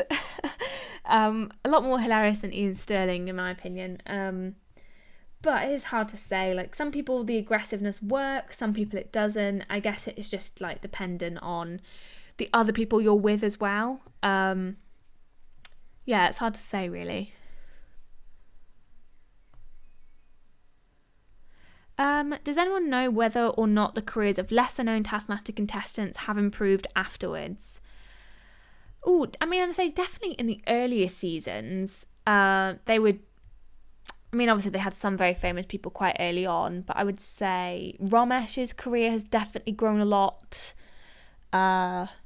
Definitely. Rose, I would say. I don't know if she was less known. I kind of knew her from something she'd been on. But I feel like, yeah, I mean, she's got that sitcom out now, which is absolutely hilarious, and I recommend. It's called Starstruck. I would say she's definitely... I've seen her on a lot more panel shows and stuff as well. Who else do I think has done a lot better? I mean, Moan, everyone loves him. I haven't actually seen him in much stuff, actually. But yeah, I think there are quite a lot of people. Right, let's see. Mr. Apple says, the thing about American comedians who work in the UK is that they have to have the style of comedy that appeal to the UK people, like Rich Hall or Reginald Delicious Hunter. Yeah, those two are great. I love those two. Robert says, everyone on the Facebook page, Taskmaster Alex posting, are already going crazy over the new lineup. Yes, I saw. So good. I don't think Jamali was aggressive. For reals, it was all fun. Yeah, I agree. I definitely get the impression from him. Like, he's just really funny. James Acaster was aggressive as well, but that was well meant and hilarious. Yeah, like, obviously some people can pull it off very well. Jamali was a delight. Yes, he was. I absolutely loved him. Like, I knew some of the things he'd done before, so I kind of had an impression of his kind of style, but yeah, he was absolutely hilarious. Classy Reaper says, yes, it's very obvious that Jamali isn't ever being serious and his chemistry with Greg is fantastic. Yep, completely agree. completely agree. I always thought Daisy was a bit too aggressive and not that funny with it. I would say generally I found her really, really funny. I can definitely understand a few parts. I was like, oh, it's kind of getting like a bit too real, a bit, you know. But overall, I thought she was great. Yeah.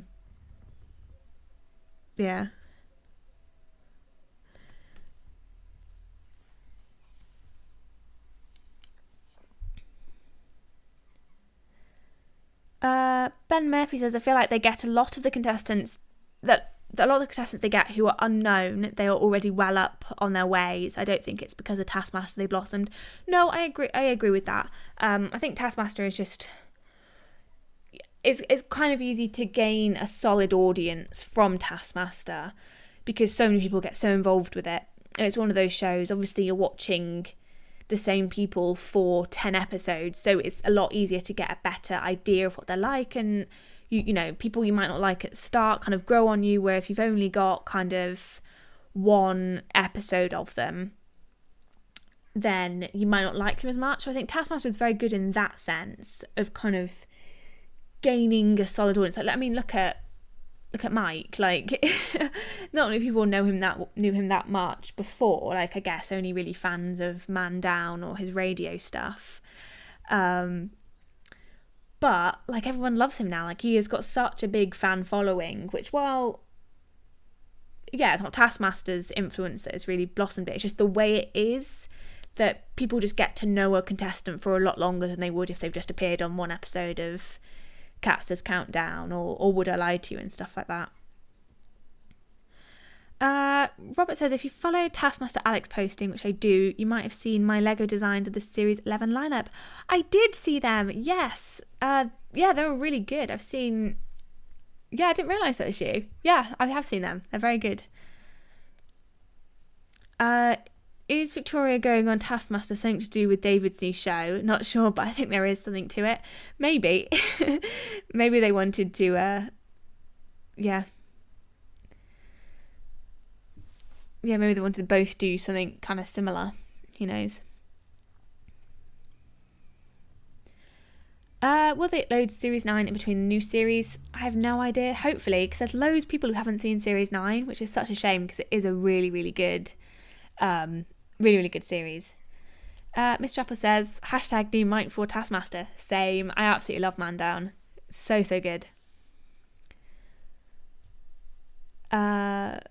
Mike is a perfect example of someone being propelled into the stratosphere. Yes. Oh, he's just so good. I'm so glad people love him. Like, I mean, I fell in love with him all over again because I loved him on Man Down, but I just kind of thought, oh, you know, he's just an actor. But the fact that he's just that kind of like whimsical and insane and chaotic in real life, or at least whatever he did on Taskmaster, it's just great.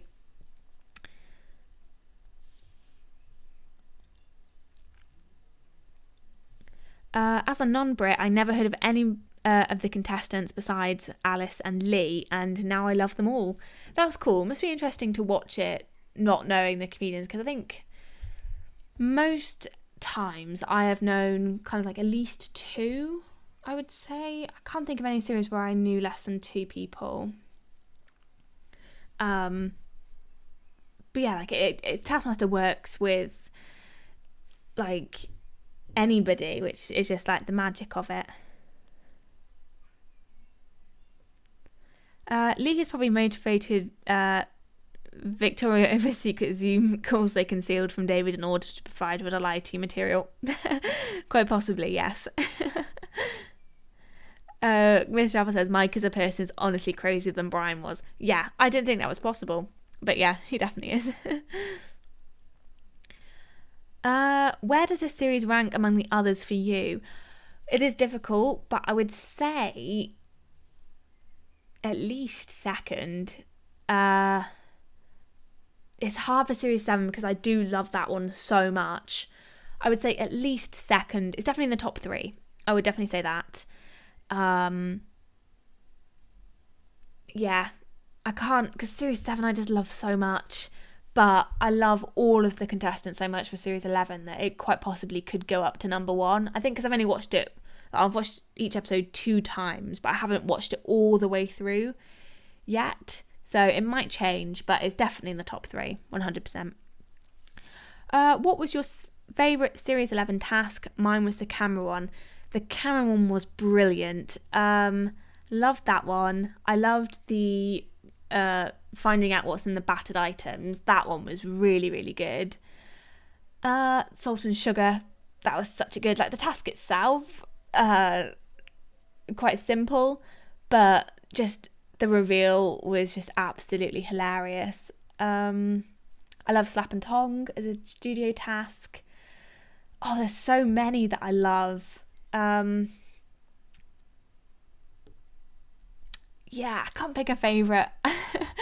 Not off the top of my head anyway. I'd have to rewatch it, but definitely the camera one and the finding the items in the batter are probably the 2 that come to mind as being my favourite.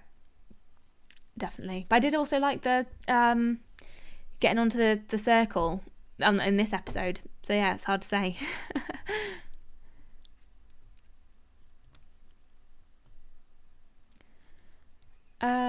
I'm sorry, but season 7 ranks very far down in my list. Yeah, I've seen a few people don't really like it for certain reasons, but I absolutely love it. For me, series 6 and 9 were a bit weaker, but I still love them all and will rewatch everything from series 1, episode 1 onwards. Yeah, I agree. 6 and 8 are the weaker ones for me. But yeah, I'm Taskmaster's Taskmaster. Everything is great. Yeah. Kristen says, I think this is my favourite series, with series 5 and 4 ranking second and third respectively. Good choices. Yes. 4 and 5 are classic ones. I think, oh yeah, they're both so good. Both of those ones.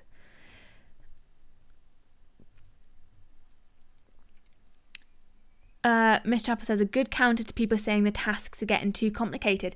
Yeah, I think I definitely learned from series 10. Like, I think, as I said before, they're kind of like regenerating some of the tasks, like taking influence from ones they've already done before and kind of just jazzing them up in a different way.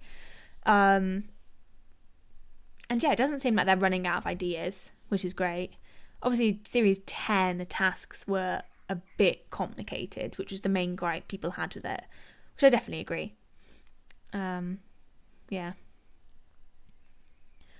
Series 6 and 8 were a bit weaker, not 9. Yeah, I agree. Series 6 and 8 are definitely the lower down ones for me. It's hard to really say why. It's just I just didn't really get them that much as well as the other ones. Lazy says, series 7 is in the middle for me. It's good, but I didn't see the hype. Series 4, 9 and 11 are my favourites now. Yeah, those are good choices though to be favourites. Yeah, for me, series 7 I just love because, I mean, I went into it knowing pretty much all of the contestants, and there was just so many hilarious moments, and oh god, I just love season 7 so much. And I was a massive James Acaster fan and Rod Gilbert, so it was, from the start, it was great. Alex says, I think 4 and 7 at the top for me. Not sure where this one go, but it'd be close. Yeah, my top 4 were definitely 7, 11, 4 and 5. I can't think where season 11 would fit into that, because obviously I've rewatched 4, 5 and 7 so many times, so I definitely will have to think about that. I'll have to rewatch it, series 11 all the way through, to properly decide where it goes. Ben says 3 to me was one of the weaker ones, but to be honest, I don't dislike any. Yeah, I've heard a few people say series 3 is a bit weaker, which I think, yes, but again, like you said, I don't dislike any of them. Series 3 I absolutely love.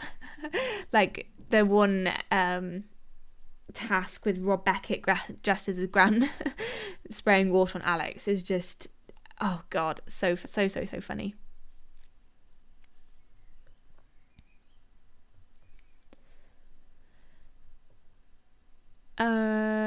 Chinty Meister says Tim Vine was the best on Series 6, but Lisa's cake moment and her running away giggling like a mischievous schoolgirl was very memorable.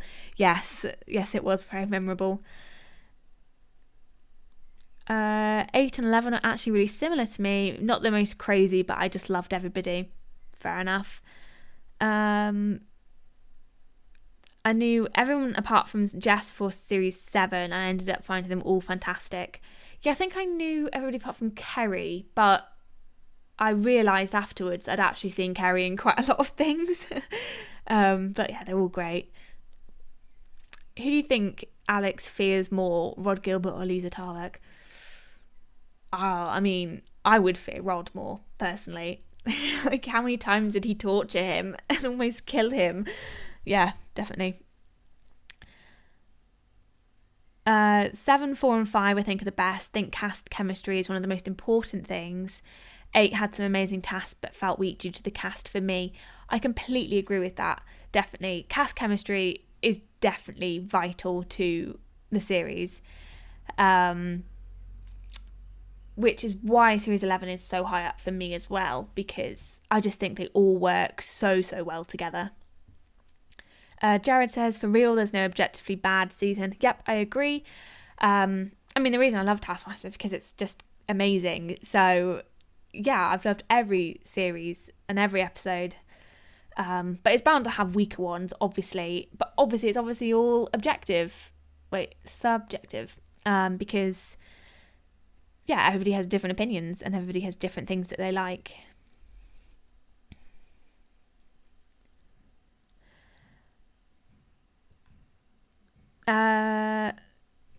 Let's see, series 7 moment where all of them hated to praise Rod Gilbert was gold. Yes. Oh my god, it's just series 7 I do absolutely love. I think I can't decide yet. I can't decide which one I prefer. Ginty Meister says Rod is deceptively smart like Lee Mack. They both have got numerous 9-letter words on Cactus Countdown. Yes, they are, aren't they? I mean, one of the things Victoria Crime Mitchell says is that Lee Mack is smarter than he lets on, which I completely agree. Completely agree with that.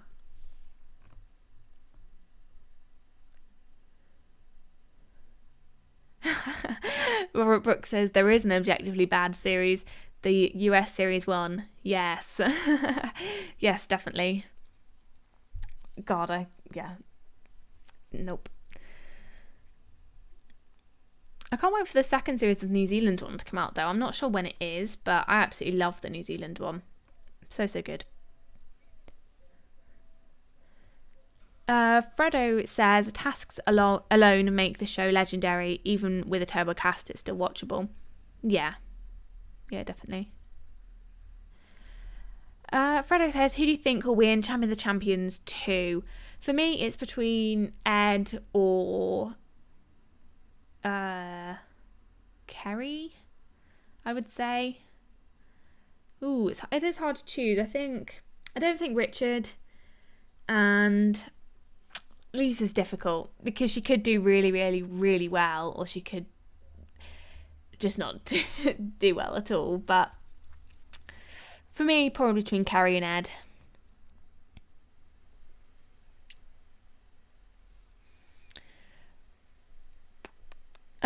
Noah Smith says I really like Series 6. This is the first time I knew every contestant. But, okay, order is 9, 8. So this is from top to best to worst, I'm assuming. 9, 8, 6, 4, 5, 2, 10, 11, 7, 1, 3. Interesting. That's like completely different to my order, which is crazy.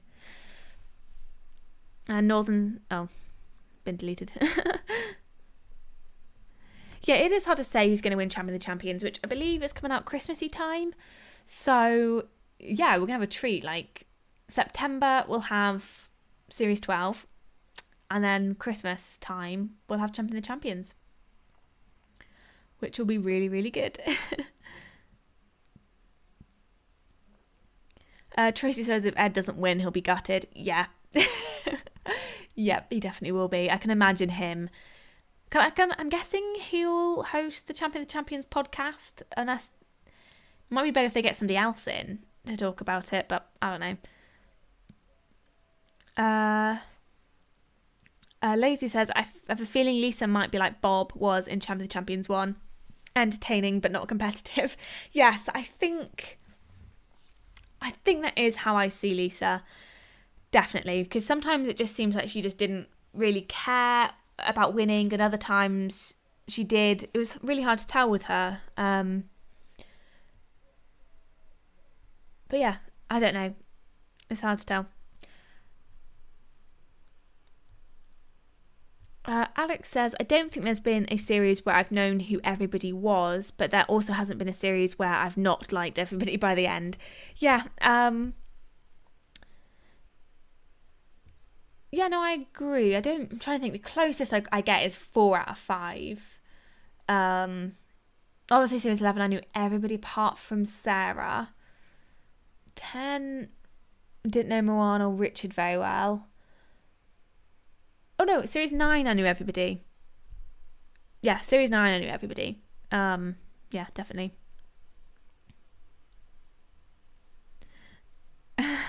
I can't choose a fave Taskmaster series. Every time I get close to deciding, some beautiful moment comes to mind and I'm back to square one.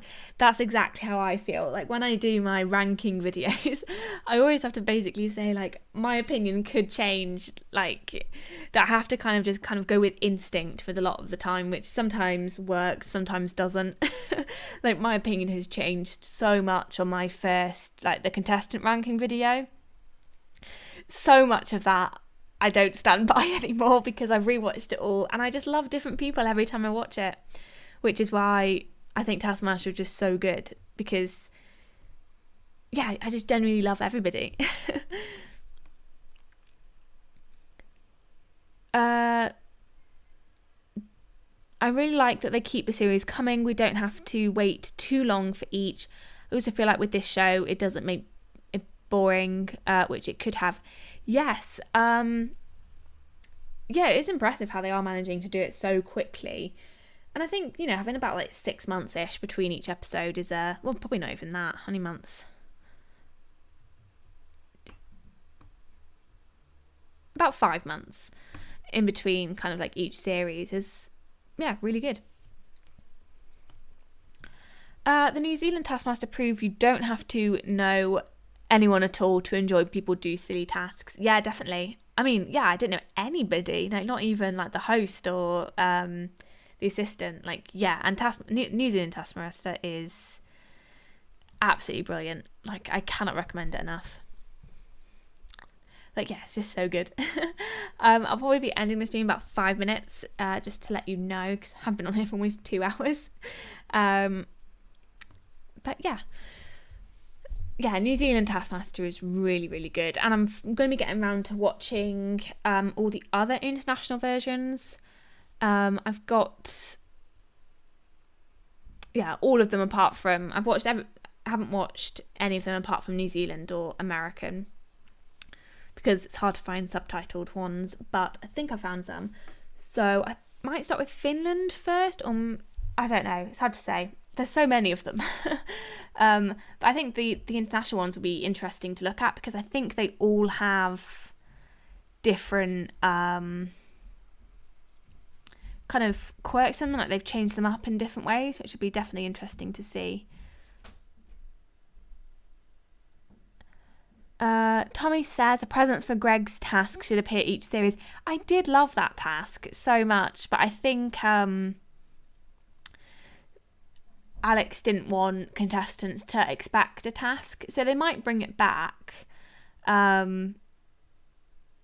they might bring them back, but yeah, I don't think it's going to be a regular thing.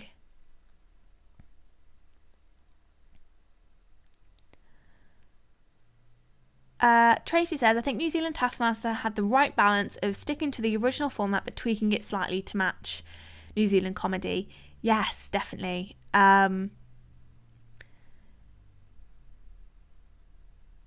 Yeah. No, they did a really good job with it. like, oh, so good. So good.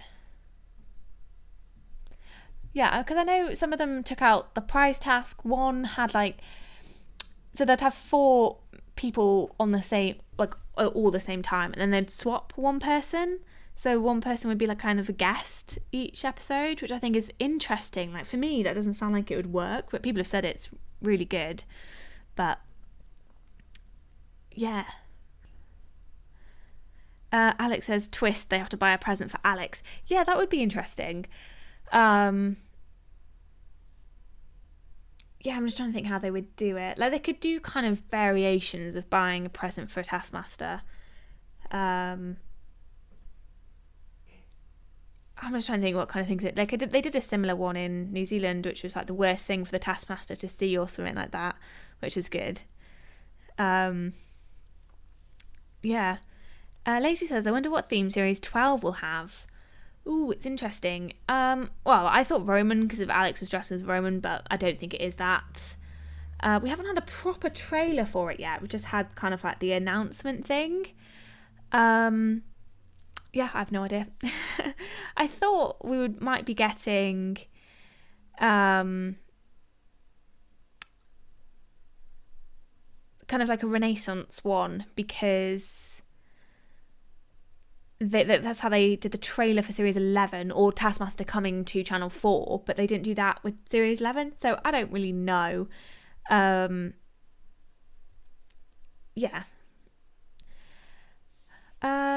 Oh, someone said before about the changing relationship between Greg and Alex. Apparently Greg is going to be like nicer to Alex, which will be interesting. I think he might take on kind of like a more like fatherly role, if that makes sense, because of kind of like Greg said something about, oh, I keep your birth certificate hidden because I don't want to reveal that you're my biological son or something like that. So I think it could definitely be an interesting change to see Greg be a bit nicer to Alex. We'll see. I don't know, it'd be different. It'd be very different to see Greg being nice to Alex. I mean, I don't think Greg and Alex have like completely different senses of humour with their jokes. Like, Greg does seem genuinely annoyed by some of Alex's jokes, but I think it would be cool to see Greg be a bit nicer.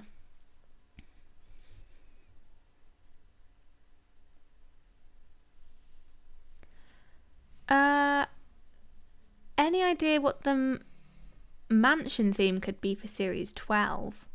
Mansion theme? I genuinely have no idea. No idea. There's no clues at all because all of the just the reveal was just them in the studio, so it wasn't in the house. No clues to really take from it. But yeah. Kevin Morris says, off tangent, but any appreciation for No More Jockeys before this wraps up? I love No More Jockeys. I have fallen behind on episodes for a bit, but I absolutely do love it. Like, those 3 are just so good as a team. Because they did do a little game show before. I can't remember what it was. But yeah, no, those 3 together are good. Like, I can just watch them just chat for an hour. They're great. Alex says, I like the idea that their relationship will keep changing as the show goes on. Yeah, I think it is nice. I mean, Alex described Taskmaster as a sitcom at one point, which I can definitely see if it does go on and we kind of have like a strong relationship between Greg and Alex. I don't know, would be cool. Definitely. We'd love to see either the Inside Number 9 writers on Taskmaster someday, since their writing is so clever. I'd love to see how they approach tasks. Yes, definitely. I think it's so cool with Inside Number 9 that they're in every episode. I think that's really, really cool. Because I thought it would be completely different actors each episode. But I like the fact that they use the same, obviously the 2 writers. So good.